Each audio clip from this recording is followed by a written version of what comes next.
Hello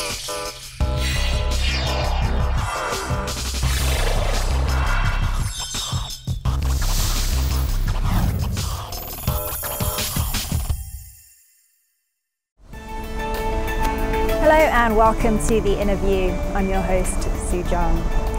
Now, music has the power to transcend time and distance and bring back special memories from the past. And today's guest will remind some of our guests of the good old days of their youth.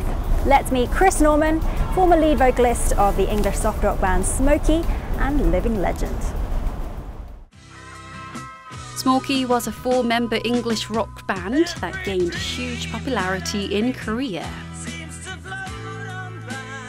And the former vocalist of this legendary band visited Korea for the first time to promote his upcoming concert tour. Smokie's timeless songs have a special place in the hearts of those who grew up in the 70s and 80s.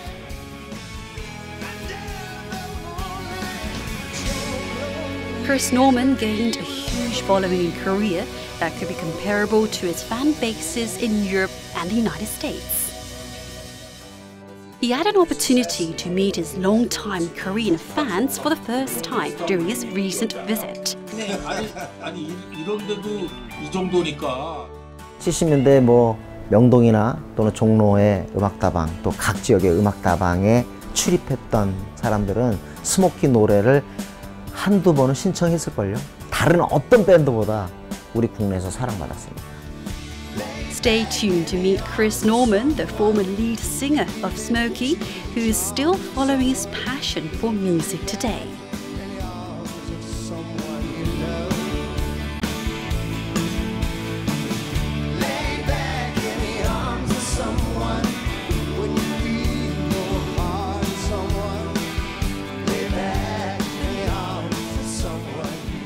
Chris, welcome to the Innerview. Thank you so much for joining us today. It's a great pleasure, thank you. I know you've got a very hectic schedule here in Korea. Got a lot on your list of things to do. Yeah. But I hear it's actually your first time in Korea. I thought that was quite surprising. Yeah, no, it's the first time I've been here. There were times in the past when I've been, it's been suggested that I came here, especially, when I was in Smokie even, which was a long time ago. But I just never came. So this is the first time that I've been here to promote the tour, which is coming up in October. So, so the idea is to come here and let people know that I'm on my way. You are? With my band. This time I'm just here with my manager. Okay. But next time we'll be here in full force. There'll be my whole band and my crew, my production team and everything. So we'll be all here in October, and I'm just here to sort of flag that, we're here, we're coming, All right, well, better late than never. Yeah. We'll talk a bit more about that tour later on. And I'm sure there are a lot of excited fans out there because this is your first time, which, as I said, I found surprising because you were one of the most popular foreign bands in Korea in the 70s and 80s. In terms of popularity, all-time favourites, you're on a par with the Beatles, Elvis Presley. Were you aware of that fact? Was it surprising? I wasn't aware of that at the time. It's a funny thing when you're in the middle of like the 70s and the 80s when we were having hits. We went to the places that we would expect to go to, and we knew about the hits. You get like the chart positions from all the different countries, like from Europe and from America and from Australia and different places like that, and of course the UK. But nobody tells you what's going on in some of the places that are a bit further away. Right. And so I had no idea what, you don't. In fact, since the 90s when I started to tour on my own with my own band, the Chris Norman band, we started to be asked to go to Russia and to Mongolia and to all kinds of places. And I used to say, well, do they know who I am in these places? How? I remember the first time I went to Russia in '94 or something. And everybody knew everything. They knew all the songs. They knew, and I did the first time I ever played there. I played at the Kremlin Palace Theatre. Oh wow! And there was like 6,000 people, and people couldn't get in. They couldn't sell enough tickets. And we went on stage and just singing all the songs. And I'm going, who knew? Who knew? And now So there's the same thing with other countries as well. And Korea is one of the places that I just didn't know. Right. And I mean, I've known for a few years, but certainly back in the day, I had no idea. So your influence was really far-reaching then and now as well. But let's take it back to the beginnings. This was before I was born, so you're going to have to excuse any gaps in my knowledge. But how was Smokie first formed? Well, we started as a school group. We all went, the three of us went to school together, and I'm going back now to 1965, because, you know, I am pretty old. And thank you very much. That's why I said that, so you would say. So we started in 65 at school, and you know, it was a time when all the rock and roll had come through, and then the Beatles and all that stuff that happened in the 60s. So groups were being formed all over the place in England, and we were just another one of those. And we started a group just for fun, just playing and everything. That was me and Alan Silson originally, and then Terry Utley, the bass player, joined. And then later on Pete Spencer joined. And we just started to play, and then we found that we were quite good. People thought we were quite good anyway. Yeah.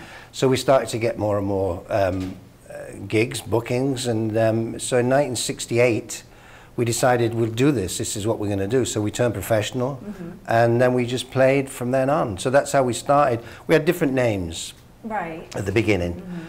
And then we had a couple of record contracts and some records out which didn't make any dent in anything. We were called Kindness then. And we had about 4 or 5 singles out which all flopped. And then in '74, we changed our name to Smokie, and signed a record deal with Mickey Most's label, which was Rack Records. And suddenly we started to have hits. And so it took a while. It took a while to get there, like 9 years. But then when we started to have hits, they just seemed to flow, you know. And then it happened first of all in the UK, and then it moved into Europe, and then further away. So snowballed everywhere. Yeah. So you had a lot of hits with Smokie, as you said, but Living Next Door to Alice, I think, was your most popular. It put you on the charts on the Billboard Hot 100, and was also one of the most popular songs in Korea as well. And I've talked to a few Korean people, and they say that Smokie songs had this very emotional quality that resonates with a lot of Korean listeners. Why do you think that is? It must just be the sound of the records. You know, it's difficult to say when you're doing it yourself. Because when I hear a record that I've made, either now or then from the Smokie times, I just hear it as the record, and I just see the thing of recording it, being in the studio, singing it, learning it, playing it, writing it, whatever it was. And you don't hear it from an outside point of view, so it's impossible to be able to stand back and see it in a way that somebody who's just listening would do. That's why I play it to other people, because if you write a song, it's like when you write a song. I'm in the process of writing songs now, and it's what I always do. I write a song and I think, that's good, I like that, but before you know it's good, you have to play it to somebody else, your wife or your friend, or there's a bunch of people I play it to, your kids. And you say, what do you think of this? And if they go, yeah, it's all right, then you think, it's not so good. But if they go, oh, it's great, then you think, I'll do that one. I see. Back in the 70s and 80s, there were various popular subgenres of rock. Was there a particular sound you were going for with Smokie? What do you think made you different? Well, it changed, you know, it changed over the years, because we started off really being like trying to sound like the Beatles or whoever else. The Small Faces was a group we liked a lot, and you know, it changed. We played other people's songs then when we first started, and yeah, it was that kind of 60s stuff that we were trying to be. We were trying to be like the next Beatles or something, you know. And later on, because we found we had this harmony thing, which was one of our lucky things to have naturally within the band. We had this natural harmony thing, which the three of us could just sing together in a room, and it would sound great, you know. That was just luck. And so that became something. Then we concentrated on doing that, but we also liked that sort of rock thing too. So we kind of were like, there was a group called Creedence Clearwater, which were kind of rocky, and they had this kind of gruff voice, which I had, but they also had a harmony thing, and Crosby, Stills and Nash had this harmony. So we kind of like became, as we went on, became like a sort of a cross between that kind of two groups with this other influences as well. So we were that's what we were when we started to have hits, kind of. Okay. So you had a lot of hits, but you actually left Smokie at the height of your popularity, to the huge disappointment of some of your fans. What was the reasoning behind your departure? I left in 1986. The group had kind of split up in 82. We'd had like 7 years of being, you know, since we'd started having hits. We'd had a lot of years before that. So we'd been together for a long time by then, like 15 years or something. And we split up because, well, we didn't split up officially, but we stopped doing anything. Right. And we stopped making records, we stopped touring, we stopped everything. And in that period, we all did our own thing. I did some producing and writing, and so did Pete with me. And everybody did different things. And then we came back together to do a couple of tours. And by 86, I just felt that whatever it was, Pete wasn't doing it anymore. Pete, the drummer, Pete Spencer, he didn't want to be in it. So that there was one less already.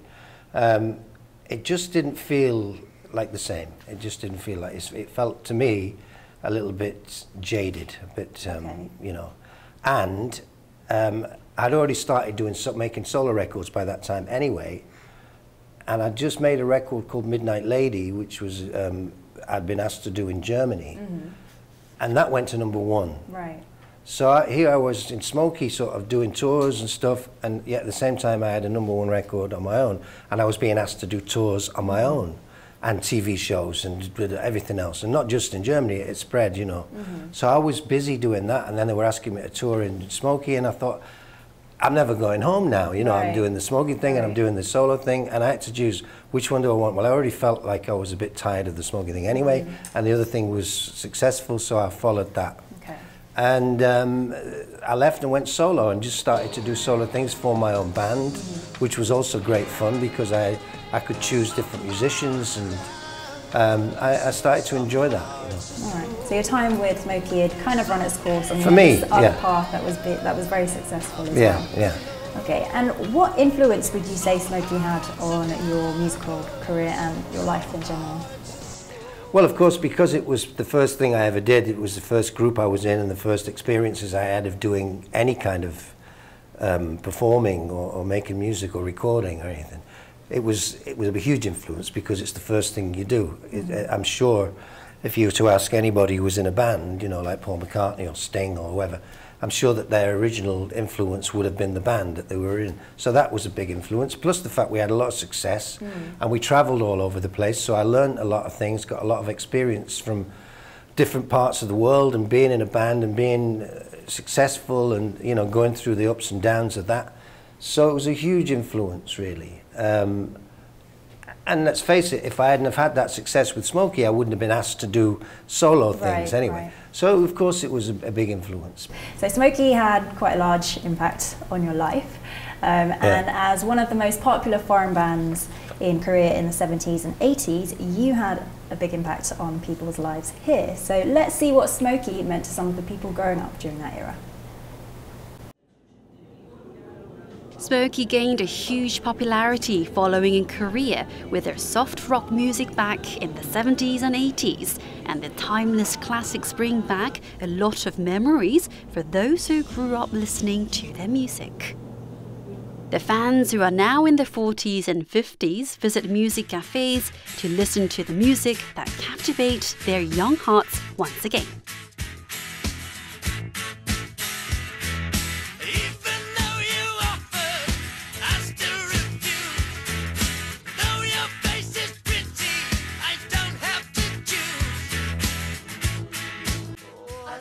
Vocalist of the legendary rock band, who has been following his passion for music for the past 50 years, is still touring and recording as a solo artist. 70년대, 80년대 되게 인기가 많았었던 스모키 밴드의 노래를 처음 들었는데요.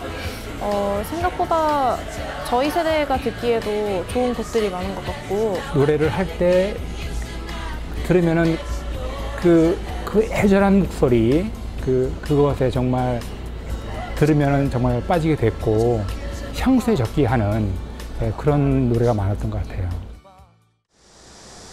Norman had a chance to meet his fans up close on this day. Hello. Hello. Hello. He made a great appearance on an iconic radio show that delivered pop music to his listeners for a special event organised for his longtime fans.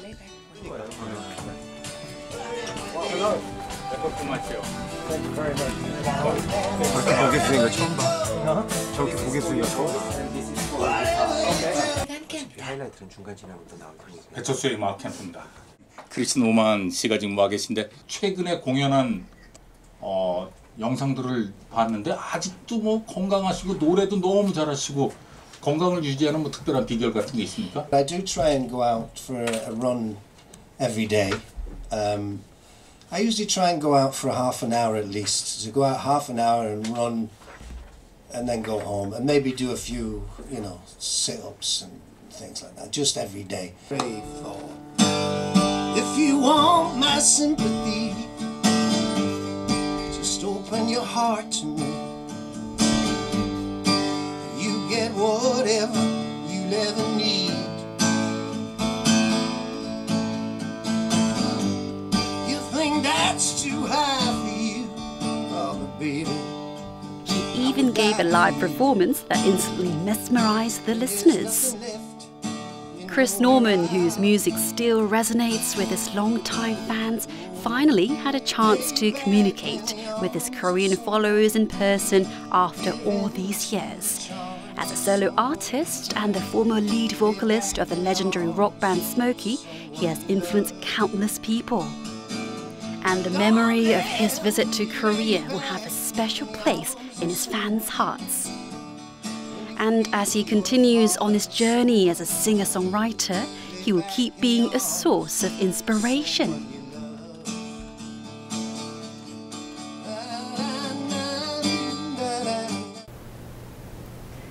So it's amazing that some of your fans who grew up listening to your music are, middle-aged now, and you yourself have been doing music for over 40 years, I think, something like 50, that. nearly. 50, wow. Absolutely amazing. But let's take it right back to the beginning. Can we talk about your childhood? I hear you grew up in an environment where your musical abilities were very nurtured from a young age. How was that?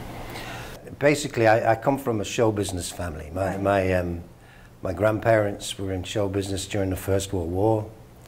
My mum and dad were in show business when I was born, actually. They were from the 30s, 40s. And 50s, they were in show business. My mum was a singer, and she started off as a dancer, in a chorus, when they all stand and kick the legs. Yeah, she was one of them. and then she became a singer. Right. My dad was in an act called The Four Jokers, which were very popular in the music hall of vaudeville in the UK. So I was brought up within that environment. But having said that, it wasn't like all backstage and sitting in a dressing room, because I lived with my grandparents. And they'd sort of stopped being in the music business by then. And my parents used to go off and do shows and come back and see me now and again. So the first 4 years, my mum and dad, I didn't see that often. Oh, right. But, there was always that kind of, and my auntie, she was a dancer too. So I guess the whole family were into showing off, really. And but I was really, really shy when I was a little kid. Were? Yeah, really, really shy. So to get me to do anything was like trying to get blood from a stone. I wouldn't do it. If anybody came to the house, I used to hide behind the sofa, Really? Yeah, I was like, when I was little, 3, 4, 5-year-old, I didn't want to know. I could sing, and actually when I was in a group environment with my relations who I was close to, I did used to sing, and I used to do impersonations of people on TV, even when I was like a little kid. So I had it in me, but I was too shy to show other people, And so it wasn't really nurtured. They didn't push me at all to do it, and I just was never intended, or I never intended to go into a show business life, because show business to me then was like... Kind of scary. Yeah, and also it wasn't what I wanted to do. I didn't want to go tap dancing and what they were doing. And that was it. And then I went back to school, and Alan Silson also had got a guitar. It was Christmas 1964, I think. We both got a guitar for Christmas. Oh, wow. So we went back to school and we said, well, I got a guitar. So we started to go to each other's houses. Before that, I'd known him, and we were, you know, we used to say hi, but I wasn't close to him.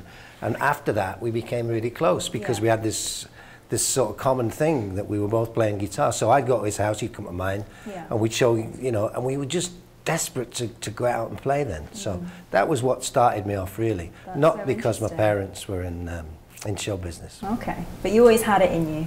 I always had it in me. You know, it's in my genes, I guess. But I was very, very shy, and I would never have dreamt that I would ever get into it, you know. Okay. So do you remember your first performance then with your guitar? Was it very nerve-wracking?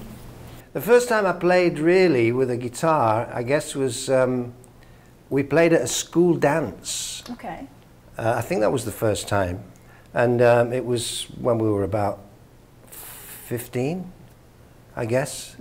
And we just played at this, it was a school that the drummer at the time was a guy called Ron Kelly.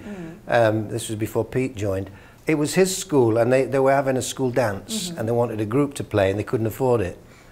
So we did it. So that was the first time we ever played, and there was just three of us. It was me, Alan Silston, the strummer, Ron, and in front of all these school kids, and we went down pretty well, you know.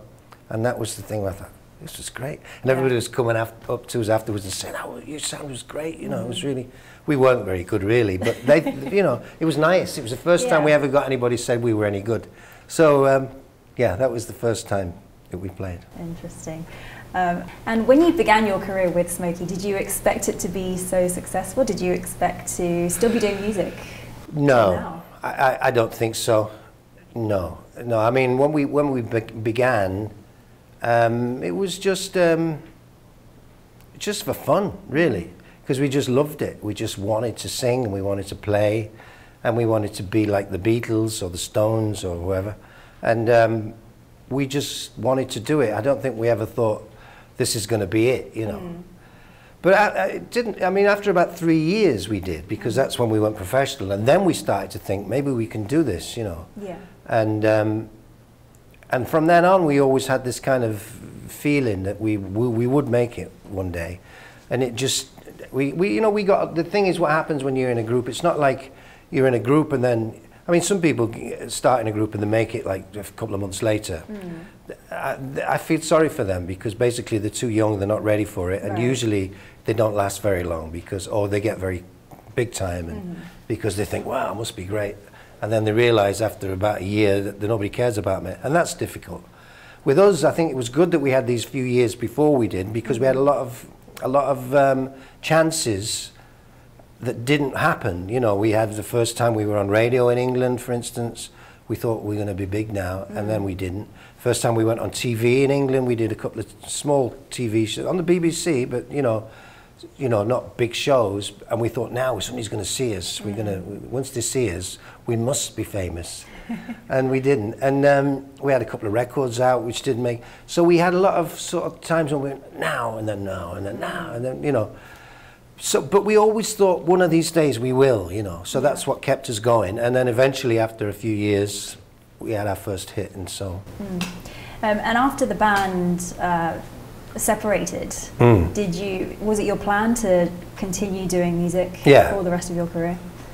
Yeah. Yeah. I think by the time we'd started, you know, having hits, I never thought of anything else really. It was just a case of this is what I do, you know. And after a while, by the time I started my solo career, don't forget, it was already like 20 years I'd been doing it, and it was just what I did. There was no question. I mean, there was a period when I went for about 6 years without touring, because I just didn't want to tour anymore. I still made records, and I still did TV shows, and I still did, you know, the things that you do, the interviews, radios, and all that. But I didn't tour at all, because I wanted, my kids were growing up, and I wanted to spend more time with them, and so I just didn't tour for 6 years. So there was a time when I went off that, but then I came back to it, and then I've been touring ever since. Musician for life. Well, yeah, I guess. Let's talk about your solo career then. It took off with Midnight Lady, which you mentioned earlier. Was the #1 hit in Germany, featured in a German television film, which is quite interesting. It was #1 quite a lot of places, not just Germany. Excellent song. What did you think of the song when you first heard it? Well, I wasn't that keen on it, to be honest with you, because, no, I was on a tour with Smokie, and when I was in Hamburg, I went to see the publishers who we were signed with because I wanted to have a meeting with them. So I rang them before I went to Germany and said, I'm going to be in Hamburg, I want to have a meeting, and they said fine. And so when we got there, I was going to go for this meeting, and Alan and Terry were also there, and they came with me. We all went to the meeting. And while we were there, they said, there's this guy called Dieter Bohlen, who was a big name at the time in Germany. And I didn't know him. And he said that he's in a group called Modern Talking, who were having a lot of success. And he'd love to meet you. He's a huge fan, and he's got all your records and everything. And I was, yeah, well, okay. So we met him, and he was a big Smokie fan, so he was happy. And then that was the end of that. I went home, and about a week later, I got a phone call from this company, this publishing company, and said, Dieter Bohlen has got this song called Midnight Lady, which is, I'm going to be part of this TV movie thing, and he wants you, would you sing it? And I said, I don't know, maybe.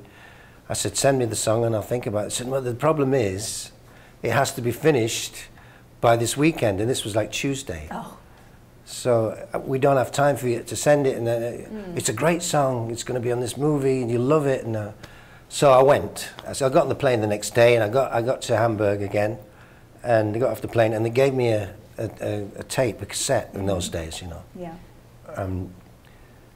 This was at like in 5 o'clock in the afternoon. So I took the cassette and I went to my hotel, and I put it on my little Walkman, and I listened to it. It was the first time I'd heard the song, and I thought, I don't like this. It's a kind of, but anyway, I kind of learnt the melody and everything just in my room, and I thought, well, I'll just see what happens. So I got to the studio the next day at midday, and they'd already done like a track for it, a backing track. And I went in and I played the track, and I sang the song to get a level, and then it said okay, and then I sang it again once, and that was it. I didn't love it, to be honest. It wasn't my kind of thing. It wasn't rock and roll enough for me. But you know, I went away from that thing, and then I went off to Australia to do a tour. When I came back from Australia, the record was released, and it went to number one in the first week. So then I liked it a lot. Do you like the song now, though? I like it now. No, you know, it's okay. It's part of what I do. You know, you don't always like every song that you do. Of course. And you grow to like them. That's the point. Right. Because it's amazing how good a song sounds when it's in the top 5 or something. It just sounds so much better than it did before. You know? So with Midnight Lady, it was a lot more emotional and powerful than some of your material with Smokie. And I think the same with some of your other subsequent solo releases. Was that an intentional move away from your material with Smokie? Well, when the Midnight Lady thing was just a different era, so the sounds and the way that it was recorded and produced was different because of the fact it was the 80s. Right. And 80s was all that kind of huge echoes and all that stuff, where we'd been more kind of tight acoustic harmony group. So the sound was different in the 80s. So that made it sound sort of like a bigger production. Since then I've gone, you know, I went for that for whatever a while. Basically now I'm back to playing stuff fairly stripped down and like sounding like a group. The stuff that I record now, I try to make it sound as much like a group. I don't want it to sound like Smokie, but it wants to sound like a group of today, you know. Okay. More recently, in 2009, you released a compilation album called The Hits from his Smokie and solo years, which I'm sure was a fun look back on your very successful career. One song that caught my eye was Endless Night, which is from the Lion King musical. Why did you decide to record that song? Well, the Lion King musical were involved in a little bit in the promotion of that album. So they wanted us to do a song from the Lion King to promote the musical, and also because it was like a deal, you know. And so I picked a song. We listened to a lot of songs, and they were all very musical, you know, very like, you know, yes. And you know, and I thought, oof, they're all a bit, you know. So Endless Night, I was working with a guy called Sandy Stumlin, who was a producer, and he still is a producer. And we were writing songs together at the time, and we both thought that Endless Night we could make into more of a pop record, take it away from the musical sound, which we did. And we made it sort of, we kept the melody and everything, but we made it, we put drums on it and stuff, and made it sound like a pop record. It was great to hear your voice on it. It was very interesting. Have you heard it? I have, yeah. Yeah, so yeah, it was good. I did that for a while at the time, but I've stopped doing it now. Nice. But yeah, as I said, it was an interesting take. Yeah, well, it was interesting to try and change it, you know, to rearrange the way it sounded, to make it sound more like a straight ahead, you know, pop song. All right, and let's talk about your most recent album, Crossover, from last year. At the time you said, I decided not to follow any kind of style and just worked on any song I came up with, no matter what direction. I took no notice if it was rock or country, whatever. The only thing I went by was if it was a good song and I felt it suited my voice. So I'd love to hear more about your thought processes when you're working on and writing music. Well, the thing is, when you write songs, which I've been doing for a long time, you tend to sort of sift them out and use a filter and say, well, I can't do that. I like that, but it's not really me. Or it's not what my audience wants. Right. And it sometimes can be a bit of a drag, because you end up with a few songs that you really like sitting around and you don't know what to do with them, because, you know, they're just spare songs. And sometimes they can be really good songs, but they're not really what you do. So the only thing you can do is try and get somebody else to do them, or leave them. And with this album, that album, I started to write, and I had the same thing as always, where I write, this is a good one for this, and because I write on either guitar or piano. So and it depends on what I write on, what song it is. If it's piano, it's quite often going to be a ballad. Right. If it starts on piano, or you know, whatever. So I had the same sort of thing. I had some songs, and there was a couple of them. One called Cat's Eyes, which was like a skiffle song. It was like cat's eyes still on you, you know. And I thought, well, that's not really me. That's like somebody else. But I'd written it anyway, and then there was a couple like that. And so I thought I should just record. I did the demos of them, and because I always demo the songs, and then I thought they sounded great, and I thought I should just do them. You know, you know, why not? Why can't I sing that if I wanna? So, and I also think, you know, if you look at the Beatles or something, they used to do loads of different types of tracks. They did, yeah. And they got away with it. So I thought that was the thing with Crossover. Whatever I thought was a good song, like you just said, if I thought I could sing it, I recorded it, regardless of whether it was country and western, rock and roll, ballads. I just did it. So those songs appear on your album? That's on the Crossover album. Yeah, they are. Nice. If you listen to the album, they are like different types of genres of songs, but they sound like me because I sang them and I produced them and I played on them. So, you know, it's going to sound like you just for that reason, you know. And it's great to, you know, experiment with your music as well. Yeah. You have a Korean tour coming up. You mentioned that earlier. Yeah. Coming up in October. Yeah. Are you excited about that? Yeah. Really. Because, you know, like you said early on, you know, I've never been here before. I've never played to a Korean audience before. I don't know what to expect. I mean, I know that people like the music, and I think they'll be positive about everything. But what kind of reaction, how they react, whether they're the same as, because every country's a little bit different, you know. Every country, you get some countries which are more reserved, more countries which are straight away going for it. And I don't know what Korea is going to be like, whether they're going to be that way or this way or the other way or in between. I mean, I usually find everywhere that no matter how they start off, they all end up the same. Yeah. So by the end of the show, they're all up, and they're all usually by the stage, and they're all, you know, all that. So that's how that's my job, is to make that happen. Right.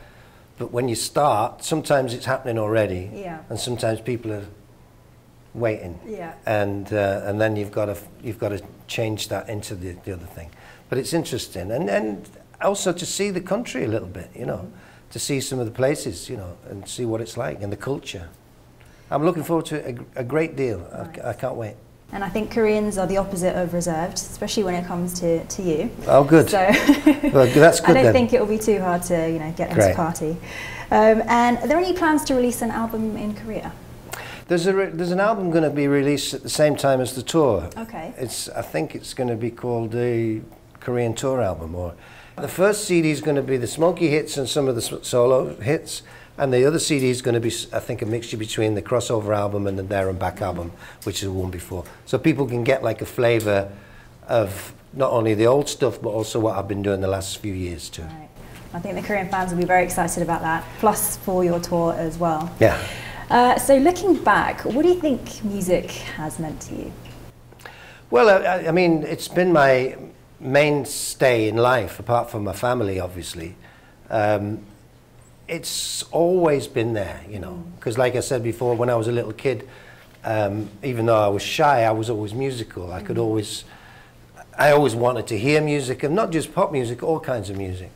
And I could always sing harmonies. I always had a really good ear for harmonies from being like, you know, tiny. I mean, when I was a kid, you know, in the 50s, people used to still have these sing-songs, and you know, there was always a piano. Every house had a piano, and my grandma could busk on the piano, so she'd be like doing these old songs, and there'd be like the whole family, like about 12 people in a room, all singing these harmonies. Nice. And my granddad and my dad both used to do the harmonies to the songs always, and I used to, oh, what's that? That's nice.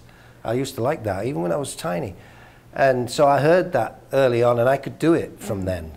And so I could always do harmonies. So music's always been there, you know, for me. And then as it turned out to be my career, which was something that was just a bonus. So yeah. It's amazing that you're able to do something that you love and be so good at it. It's lucky. And be very successful. It's very lucky, really. Very, very lucky. So do you have any words of advice for any aspiring musicians or people you've inspired during this episode today? Well, it's tough. If you want to be a professional musician, even without the hits and the success, just to be a working musician, it's tough. I mean, I know a lot of musicians, obviously being in the music business, who have never made it, but they make a living doing it, you know. And they do that because they love being a musician and they're good at it. But it can be tough because you go through periods when you don't make any money. So you've got to stick at it. And as far as anybody who's in a band or an artist who wants to become successful, that's even tougher. But the thing to do is you get everybody, I don't care who you think about, gets a lot of knockbacks, gets a lot of refusals, negative things happen to them. And it's the ones who are strong enough to go past that and believe that they can do it. They can believe in themselves, really.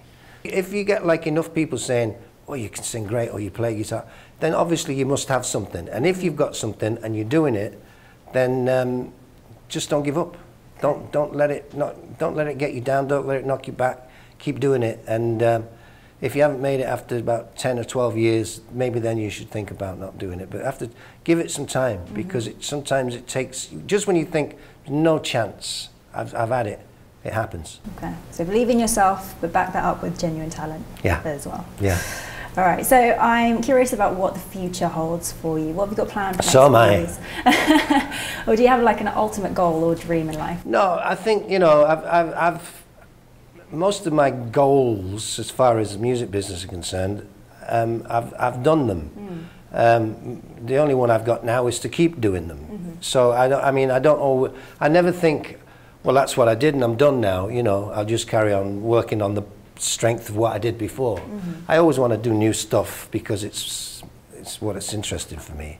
So I'm recording. I'm always recording. I'm talking to some guys at the moment who are also well known about putting together some kind of a super group with me in it, and that's quite exciting. Okay. In the meantime, I'm writing songs because if we do that, we'll have to make an album, and so just continuing making stuff, new stuff, and recording, doing new things, gigging, and continuing to do it as long as I got health enough to do it. Yeah. And that's my goal. Okay. So potentially some exciting stuff in the works. Hope so. Hope so too. Well, thank you so much for giving us your time today. As a singer-songwriter myself as well, it's been so inspiring to listen to your words.